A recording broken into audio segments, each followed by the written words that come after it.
Olá, vamos falar de investimentos, então vamos trazer para vocês mais uma empresa para que a gente possa conhecer da sua história, da sua trajetória e principalmente da sua situação econômica e financeira. E a empresa que nós vamos retratar hoje é mais uma empresa que é indicada aqui pelos nossos inscritos lá pelo Robson Santos. Grande Robson Santos, muito obrigado aí pela participação, muito obrigado pela sugestão. E também o Edivaldo Bento. Oi, Edivaldo, um prazer ter você junto conosco aqui também. Muito obrigado pela sugestão, Edivaldo. Espero atender corretamente as expectativas de vocês, né?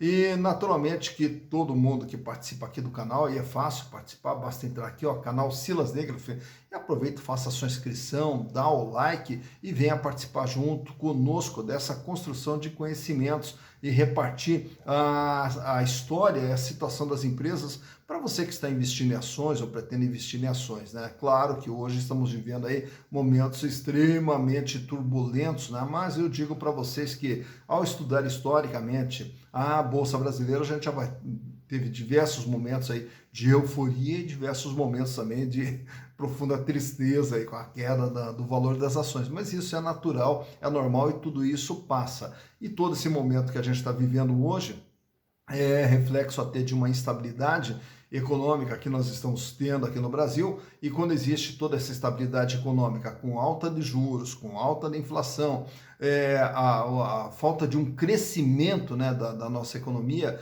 então toda essa instabilidade ela acaba afastando os investidores. Então investidores que saíram até em função de juros mais altos, foram procurar aplicações mais seguras, investidores internacionais que fugiram do Brasil por aversão ao risco, né? E aí, naturalmente, com isso, diversas ações tiveram os seus valores extremamente desvalorizados e a Bolsa Brasileira hoje ela está muito, muito, muito barata, né? Então, ela está sendo bastante atrativa. Só que para poder atrair esses investidores novamente, a economia brasileira tem que passar um pouco de confiança. Então, logo ela passa um pouco de confiança, os investidores retornam para a Bolsa e as ações voltam a subir. Só que nesse retorno dos investidores para a Bolsa, naturalmente que eles vão procurar empresas que estejam bem financeiramente, bem economicamente, a razão pela qual é importante a gente estudar como que está a situação das empresas hoje. Porque se as ações elas caem em função da empresa, é uma determinada situação.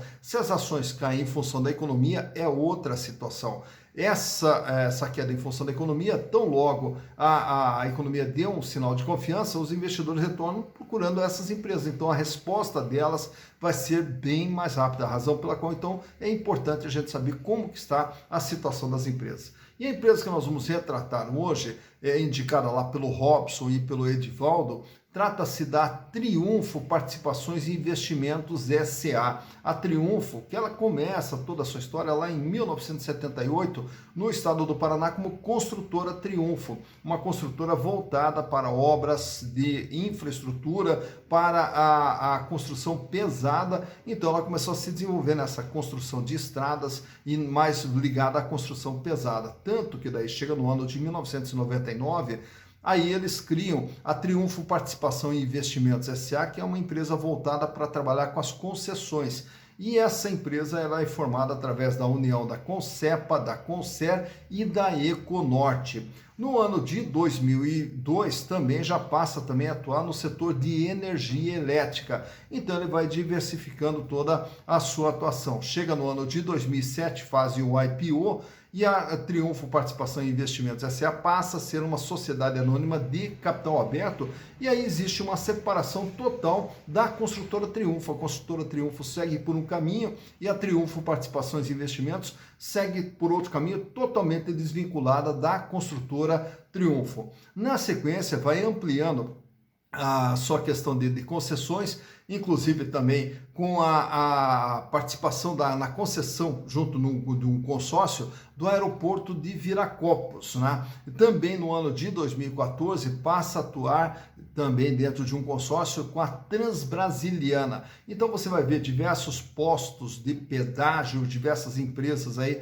que são administradas pela Triunfo. Lembrando que a Econorte que cuida de um dos trechos de concessão no estado do Paraná, o contrato terminou agora no mês de novembro de 2021, então deixou de ter a receita também da Econorte. Mas para a gente saber, e naturalmente, só para complementar a história, é que no ano de 2017, a Triunfo ela acabou tendo que pedir uma recuperação extrajudicial, né? Até em função de diversos problemas econômicos e financeiros que tiveram, não só lá na crise lá do governo Dilma, mas depois disso também por questões políticas que não nos cabe aqui abordar, porque nosso foco é abordar a situação das empresas, mas ela acabou entrando com processo de recuperação extrajudicial, razão pela qual também teve que vender as suas concessões na parte de energia elétrica, se desfazer de determinados ativos para refazer o seu caixa para poder se recuperar. Mas se está se recuperando ou não, vamos ver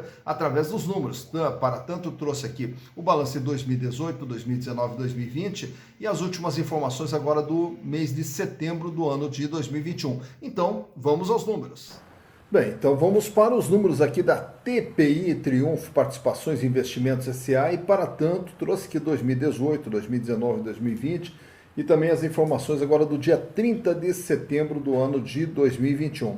E vamos entender através dos números o que é a Triunfo Participações. No ano de 2018, a empresa possuía dentro do seu ativo, bens e direitos, 3 bilhões 982 milhões de reais, que eles eram separados aqui, né? É ativo não circulante, onde o valor mais significativo, praticamente 82% da companhia, é intangível, 3 bilhões 280.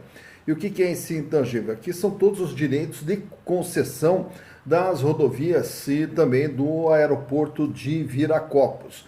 E aí possui dentro do seu ativo circulante apenas 262 milhões, o que corresponde a 6,6% de tudo que a empresa possui. Então vejam só, de tudo que a empresa possui, 82% são os chamados bens de natureza incorpórea. E de natureza corpórea, apenas 171 milhões no imobilizado e 262 milhões de capital de giro. E esse capital de giro é separado aqui em dinheiro, 147 milhões, que era o que a empresa possuía em caixa no dia 31 de dezembro de 2018, e 83 milhões para receber.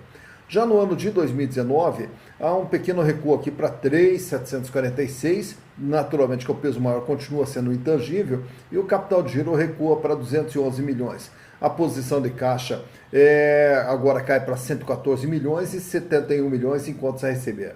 Já para 2020, mais uma reduçãozinha aqui no tamanho da companhia, 3,366. E o capital de giro, mais uma redução também, 192 milhões, representando 5,7% de tudo que a empresa possuía em 2020. O volume de dinheiro em caixa reduz mais ainda, 69 milhões e 76 milhões em contas a receber. Já no terceiro trimestre de 2021, mais um pequeno recuo, 3,237. Naturalmente, o peso maior continua sendo intangível. E o capital de giro, uma pequena melhora aqui para 211 milhões, agora 6,5% de representatividade. Tem em caixa 97 milhões e contas a receber 79 milhões. Então, por aqui dá para perceber que a Triunfo, então, ela é uma empresa que possui aqui pouco capital de giro dentro da sua circulação e o seu peso maior são os bens de natureza incorpórea, né? Os ativos relacionados às concessões nas quais ela está operando. Já no endividamento, o endividamento é visto aqui passivo circulante, dívidas de curto prazo, passivo não circulante, dívidas de longo prazo e o total do endividamento 3 bilhões e 4. Então, olhem só. Ela tem 3.982 de ativos e deve 3 bilhões e 4, 75,4%. Com um agravante que, aqui destinado a recursos a pagamento de dívidas, nós temos apenas caixa e contas a receber, que é o capital de giro aqui que totaliza 262 milhões. E só de dívidas de curto prazo, 1 bilhão 767, sendo que a maior parte com bancos, né, empréstimos e financiamentos. E daí mais 1 bilhão 237 em dívidas de longo prazo. Já no ano de 2019, a dívida recua um pouquinho aqui para 2 bilhões 995 milhões, apesar do recuo em valores nominais, o peso da dívida sobe para 80%. A situação continua, com 211 milhões de capital de giro e 910 milhões de dívidas de curto prazo. Então ela reduz significativamente o seu endividamento com bancos aqui no curto prazo, provavelmente em operações aqui onde ela alongou o prazo da dívida, jogando a dívida aqui para o longo prazo. Tanto é que a dívida de longo pula de 1.200 para 2 milhões e a dívida de curto prazo com banco de 1.300 cai para 587 milhões. Já no ano de 2020, a dívida recua para 2 bilhões 453 milhões, 72,9%. Também continua aqui com uma dívida no longo prazo, 1.583, tem capital de giro 192 milhões, porém dívidas de curto prazo de 869 milhões. E agora fechando 2021, o endividamento recua mais um pouco para 2 bilhões 297 milhões, 71%, e a dívida de curto prazo recua para 561 milhões, né? Aqui com uma pequena elevação nas dívidas de longo prazo. Então, analisando aqui a situação financeira da empresa, sem precisar apresentar os índices de liquidez, a empresa dispõe de 211 milhões para fazer frente às suas obrigações de curto prazo, sendo que essas obrigações totalizam 561 milhões, mostrando que com aquilo que a empresa tem, ela não consegue pagar suas dívidas de curto prazo. E se computarmos as dívidas de longo prazo, também a empresa tem poucos valores aqui a receber a longo prazo, 430 milhões, até porque a base maior da empresa são as suas concessões, só que essas concessões elas não são usadas para fazer frente ao pagamento das dívidas, mostrando então que a situação financeira da empresa não é nada boa, apesar do endividamento ele não ser tão alto assim, ele é de 71%, a empresa ainda tem um PL positivo, porém com os recursos que ela tem muita dificuldade para fazer frente às suas dívidas, tanto de curto quanto de longo prazo. Em termos de resultados, em 2018, a Triunfo faturava 1 bilhão 195 milhões, esse faturamento recuou para 990 milhões em 2019, mais um pequeno recuo, 969 milhões agora em 2020, e nos 9 primeiros meses do ano já acumula 789 milhões, projetando aqui um faturamento acima de 1 bilhão para o ano de 2021, ou próximo de 1 bilhão para o ano de 2021. Então o faturamento, pelo menos, ele começa a dar mostras de que está num processo de crescimento novamente. Tímido, mas ainda é um processo de crescimento.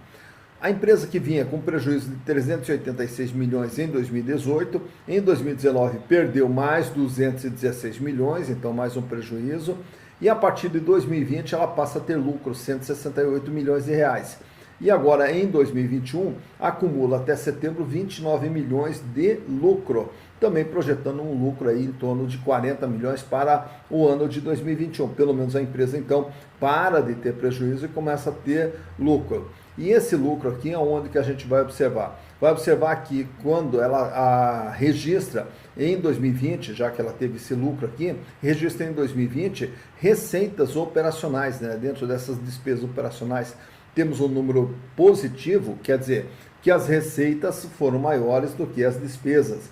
E essas receitas consideradas operacionais, lá dentro da DRE aparece como operacionais, são de resultados de operações não decorrentes da atividade da empresa, né? Como, por exemplo, venda de concessões, né?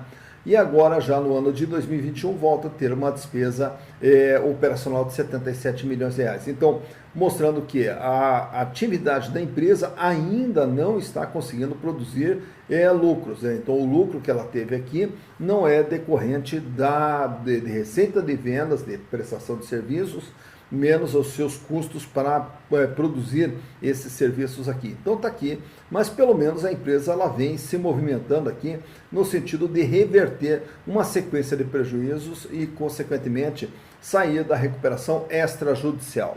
Aproveito e trago para vocês aqui também esse outro gráfico aqui, o comportamento das ações da Triunfo, baseado aqui nos últimos 5 anos. Então, trouxe aqui para vocês lá desde o comecinho do ano de 2017, quando as ações da Triunfo estavam sendo comercializadas a R$ 3,00, R$ 3,20. Aí logo no comecinho de 2017 ela ameaça ali uma elevação, chega até 4,89. Não se sustenta e fica girando ali em torno de 3,80 mais ou menos cada ação. E a partir dali então ela despenca e aí ela fica oscilando para cima e para baixo ali em torno de 1,30, 1,40 aproximadamente. Ameaçou até até uma recuperação em 2020, mas com a pandemia voltou a cair para abaixo de R$ 1, chegou a ser cotada a 80 centavos lá em março de 2020. Agora em 2021 ameaçou novamente, ali ela teve um pico, se vocês observarem, ela vai apresentar um pico, esse pico ali ocorreu praticamente no mês de maio, no dia 7 de maio ali, quando ela chegou novamente a R$ 4,60, porém não se sustentou e vem caindo novamente, sendo cotada agora no último dia 13 de janeiro de 2022, sendo cotada ali na faixa de R$ 1,80, R$ 1,90 cada ação. Lembrando que o valor patrimonial de cada ação da Triunfo é de R$ 5,30. Então, aquilo que vale patrimonialmente R$ 5,30, hoje está sendo comercializado na faixa de R$ 1,80 ou R$ 1,90, com seu valor de mercado bem abaixo do seu valor patrimonial. Então, mais uma empresa analisada, Triunfo Participações e Investimentos S.A., que a partir de agora você já conhece a sua história, já conhece a sua trajetória e sabe como que está a situação econômica e financeira da Triunfo, né? E a Triunfo é uma das empresas que também, aqui no Brasil, ela acaba passando pelas instabilidades, e essas instabilidades, elas têm muito a ver também com a questão política, né? E aí, naturalmente, toda essa questão política acaba afetando também as empresas. Mas como o nosso foco, eu já falei, menciono mais uma vez aqui, o nosso foco é analisar como que está a situação da empresa, então a gente foca na questão dos números da empresa, né? E também não tratamos aqui de projeção, nossa, o que vai acontecer, não, a gente retrata o que está acontecendo no momento da empresa. E aí, naturalmente, que os fatos que possam ocorrer, naturalmente, que vão fazer parte das próximas demonstrações contábeis que futuramente também serão abordadas aqui pelo canal. E o importante é justamente você saber como que está a situação da empresa. E a partir do momento que você saiba como que está a situação da empresa, aí você pode ter uma base, né, de decisão, para ter o seu processo de decisão de forma mais segura, para saber se a empresa está bem, se não está bem, se vale a pena colocar no seu radar ou não vale a pena colocar no seu radar. Então a gente traz aqui um retrato, né, de como que está a empresa num determinado momento, e aí naturalmente você toma a sua decisão com mais segurança, com mais tranquilidade. E aí, consequentemente, você vai construindo o seu patrimônio gradativamente, né, para chegar lá na frente e você ter um patrimônio constituído que te dê uma vida cada vez melhor e uma vida cada vez mais digna, que é o que todos nós merecemos. Dito isso, bons investimentos para vocês.